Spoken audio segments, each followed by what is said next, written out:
გამარჯობათ ხალხო, უბრალოდ არ შემიძლია კომენტარი არ გამეკეთებინა თამბოლო ვაშალომიძის კანის ფესტივალზე გამოჩენასთან დაკავშირებით. ნუ ახლა ყველამ კარგად ვიცით, რომ ყველაფერი იყიდება, რა თქმა უნდა.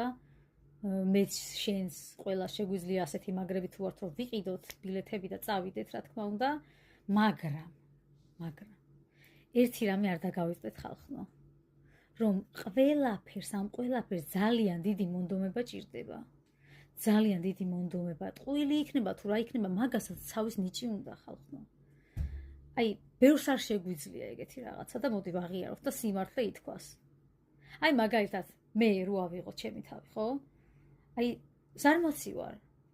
მე მსგავს რაღაცას ვერ შევძლებდი. და ითქვას, ვაღიაროთ, ჩვენ რას ვერ შევძლებდით. აი, რასაც აკეთებს, თუნდაც ის ხალხის მოზიდვა, თუნდაც იმ თავის რა კრემებიც აქვს, თუ რაც აქვს, იმის გაყიდვა, ხო, მაგასაც თავის ნიჭი უნდა ხალხო. აგერ ვიყიდე მაგალითად ძვირად ღირებული ნივთი და ვერ გავყიდე იაფათაც კი, უბრალოდ იმიტომ რომ ნიჭი არ მაქვს რომ გავყიდო. ანუ მაგას თავის ნიჭი, ყველას აქვს, ყველა ადამიანს აქვს თავის ნიჭი, ხო? მე რომ მოვიტყუო, მაგის ნიჭიც არ მაქვს, არ გამომივა. და ბევრნი ასე ვართ, ახლა ვაღიაროთ, სიმართლე ითქვას. რომ ამ ყველაფერს ძალიან დიდი მონდომება, დიდი ენერგია და დიდი ნიჭი ჭირდება ხალხო. ასე რომ მართლა ბრავო. მარტო ის კი არა რომ უბრალოდ აი იქ მივიდა სიტყვაზე და სიტყვა ფული გადაიხადა თუ რაც ქნა.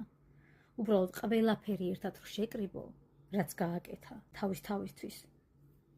აი მაგი არის მართლა საღოლ. ჭაობიდან ამოსვლაც ამას ქვია. სიმართლეა.